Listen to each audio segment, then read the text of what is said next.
So what's up guys, बहुत बहुत स्वागत है आप सभी लोगों का इस अमेजिंग से वीडियो के अंदर। दोस्तों, ये वीडियो होने वाला है आप सब लोगों के डिमांड के ऊपर, दैट इज कौन सा ABC analysis for CA foundation law. वैसे मैं अगर बात करूं, अगर आपका एग्जाम को अभी 2 से ढाई महीने पहले अगर आप इस वीडियो को देख रहे हो तो आप इस वीडियो को बिल्कुल मत देखिए, इसको बंद कर दीजिए बेटा, क्योंकि आपने पूरा डिटेल में पढ़ना चाहिए। पर अगर एग्जाम को भी 1 महीने से भी कम बचा हुआ है तब आप इस वीडियो को देख सकते हैं। ठीक है, मैं इस वीडियो को वैसे तो एग्जाम से पहले बना रहा हूं, पर मुझे पता है मई वाले बच्चे, फिर बाद में सितंबर 25 वाले बच्चे और उसके आगे के बच्चे इस वीडियो को जरूर से देखेंगे। तो इसलिए मैं आपको पहले ही ये डिस्क्लेमर दे दे के रख रहा हूं। ठीक है, चलिए सर। अच्छा सर, ये एबीसी एनालिसिस क्या अटेम्प्ट वाइज होता है क्या? ऐसा नहीं होता है बेटा। एबीसी एनालिसिस मतलब इसके अंदर कौन से टॉपिक इंपॉर्टेंट है जो सीए फाउंडेशन के एग्जाम में बार बार पूछे जाते हैं, उसको ए कैटेगरी में डाले जाते हैं। जो थोड़े से कम समय आते हैं, मतलब उतने नहीं पूछे जाते, वो बी कैटेगरी होते हैं। और सी कैटेगरी मतलब ठीक है, आप कम ज्यादा थोड़ा सा कर सकते हैं। अब समझ जाइए बात को। ठीक है, ओके। अब देखिए, क्या अगर मैं ए कैटेगरी के बारे में बात करूं, जो कई बार इंस्टीट्यूट अटेम्प्ट में पूछते हैं बेटा, वो इंडियन कॉन्ट्रैक्ट एक्ट का यूनिट 2 हर एक अटेम्प्ट में पूछा जाता है, यूनिट 3 हर एक अटेम्प्ट में आता है, यूनिट 7, 8, 9 ये पांचों यूनिट बहुत ज्यादा इंपॉर्टेंट होते हैं इंडियन कॉन्ट्रैक्ट एक्ट के। सोगा की अगर मैं बात करूं तो यूनिट 2 एंड यूनिट 4 बहुत ज्यादा इंपॉर्टेंट है। पार्टनरशिप एक्ट की बात करूं तो यूनिट नंबर 2 बहुत ज्यादा इंपॉर्टेंट है। नेगोशिएबल इंस्ट्रूमेंट में types of negotiable instrument 138 section number, characteristics of negotiable instrument, वो तीनों के जो कैरेक्टरिस्टिक्स है, cheques, bill of exchange, PN के, प्रोमिसरी नोट के और रूल्स ऑफ कंपनसेशन, ये 4 टॉपिक भयंकर इंपॉर्टेंट है।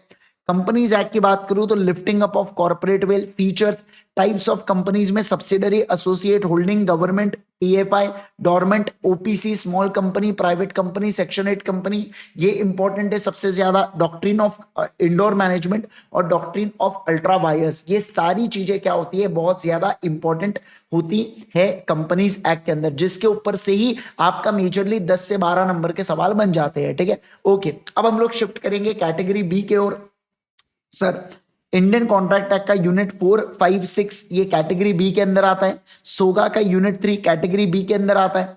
आप ऐसा भी कर सकते हैं, यूनिट 5 को यहां से काट दीजिए बेटा और यूनिट 5 को कैटेगरी सी के अंदर डाल दो। इंडियन कॉन्ट्रैक्ट एक्ट का यूनिट 1 और 5 अपन कैटेगरी सी में डाल देते हैं। ठीक है, यस। पार्टनरशिप का यूनिट 3, नेगोशिएबल इंस्ट्रूमेंट के जो प्रेजेंटेशन के रूल्स है, ये कैटेगरी बी में आते हैं। कंपनीज एक्ट में company on the basis, liability वाला बेसिस, वो guarantee company, limited company, unlimited company, वो फिर अनलिस्टेड फिर लिस्टेड कंपनी की डेफिनेशन ध्यान रखना थोड़ा इंपॉर्टेंट है। फॉरेन कंपनी, एमओए और एओए, ये सारी चीजें आती है आपके किसके अंदर, कैटेगरी बी के अंदर। कैटेगरी सी की बात करूं मैं आपके साथ तो LLP, IRF, Indian contract act का यूनिट 1, लेकिन यूनिट 1 के अंदर से वो इन्विटेशन टू ऑफर और रिवोकेशन, उस टॉपिक को हटा देना, उसको अच्छे से पढ़ के जाना। ये कैटेगरी ए का है, आप ऐसा समझ लो।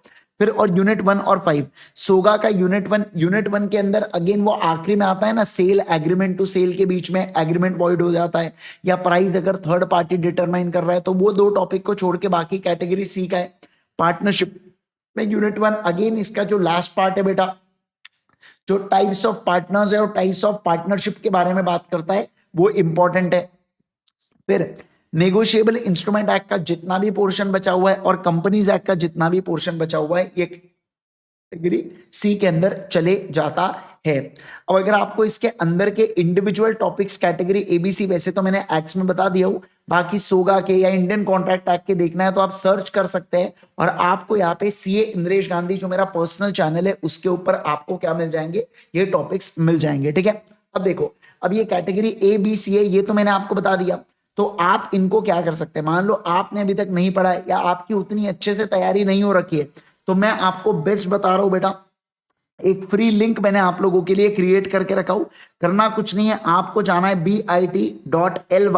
bit.ly/IG sir live। क्या कहा मैंने, बोलो, bit.ly/IG sir live, स्मॉल में इस लिंक को टाइप करना बेटा, कहां पर, क्रोम के ऊपर। आप जैसे ही इस लिंक पे आएंगे तो आपके सामने ये पूरा के पूरा ऐसा पेज आएगा। अब देखो, वहां पे आपको 3 ऑप्शन होंगे, फाउंडेशन लॉ, इंटर लॉ। तो फाउंडेशन लॉ के अंदर चले जाना, यहाँ पे पूरे फ्री रिसोर्सेज है, यहाँ पे रिवीजन वीडियोस अवेलेबल है और उसके क्वेश्चन एंड आंसर्स भी अवेलेबल है। उधर साइड रिवीजन वीडियोस, इधर side question and answers, writing practice, फिर एमटीपी के डिस्कशंस, आरटीपी के डिस्कशन, लॉ की राइटिंग प्रैक्टिस बैच, ऐसी सब चीजें यहाँ पे दे रखी है फ्री में एकदम, पूरे यूट्यूब पे सारी चीजें कवर्ड है। तो आप इसका फायदा ले सकते हैं ये डिटेल रिविजन्स का, और ये डिटेल रिविजन्स की मदद से आप उन टॉपिक्स को पढ़ सकते हैं, क्या बिल्कुल पढ़ सकते हैं, और आपकी क्लैरिटी बहुत टॉप नॉच रहने वाली है, इस बात की गारंटी मैं देता हूं। अगर आपको ये वीडियो पसंद आया तो जरूर से इसको लाइक करना और अपने दोस्तों के साथ शेयर करना, और अगर आप इस चैनल के ऊपर नए हो बेटा तो चैनल को सब्सक्राइब किए बगैर मत जाना, पाप नहीं महापाप लगेगा, ठीक है। चलिए आज के लिए इतना ही, thank you so much once again everyone, bye bye everyone and take care everyone. हम लोगों के राइटिंग प्रैक्टिस सेशन यूट्यूब के ऊपर चल रहे अल्टीमेट सीए के ऊपर।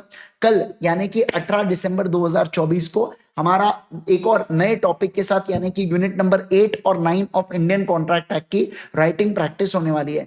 बाकी टॉपिक्स की राइटिंग प्रैक्टिस हो चुकी है इंडियन कॉन्ट्रैक्ट एक्ट के, फिर हमारे कंपनीज एक्ट और बाकी सब चीजें चलने वाले, और इसके अलावा अब हमारे मैराथन सेशंस यानी कि क्विक रिवीजन सेशंस भी चालू होने वाले हैं। देखो ये बहुत ज्यादा डिटेल रिवीजन सेशंस है, आराम आराम से लेट लेट के मतलब थोड़ा सा ज्यादा समय लगा के पढ़ाया है, डिटेल में पढ़ाया है, लेकिन उससे भी क्विक रिवीजन अभी हमारे चालू होने वाले हैं, that is marathon revision sessions, right. Thank you so much once again, bye bye everyone, take care everyone.